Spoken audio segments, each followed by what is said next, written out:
ఏమంటివి జాతి నెపమున సూత సుతుల కింద నిలువ అర్హత లేదందువా? ఎంత మాట! ఇది ఛాత్ర పరీక్ష గాని క్షత్రియ పరీక్ష కాదే. కాకూడదు. ఇది కుల పరీక్ష ఎందువా? నీ తండ్రి భరద్వాజుని జననమెట్టిది. అతి జుగుప్సాకరమైన నీ సంభవం ఎట్టిది. మట్టి కుండలో పుట్టితివి కదా. నీది ఏ కులము? ఇంత ఏల అస్మత్ పితామహుడు కురుకుల వృద్ధుడైన ఈ శాంతనవుడు శివసముద్రుల భార్య గంగా గర్భమున జనించలేదా? ఈయనదే కులము. నాతో చెప్పించివేమయ్యా?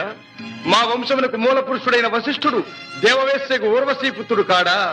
అతడు పంచమజాతి కన్య అయిన అరుంధతి ఎందు శక్తిని, ఆ శక్తి చండాళంగన ఎందు పరాశరుని, ఆ పరాశరుడు పల్లెపొడిచైన మత్స్యగంధి ఎందు మా తాత వ్యాసుని, ఆ వ్యాసుడు విధవరాండ్రైన మా పితామహి అంబికతో మా తండ్రిని, పితామహి అంబాలికతో మా పిరతండ్రి పాండు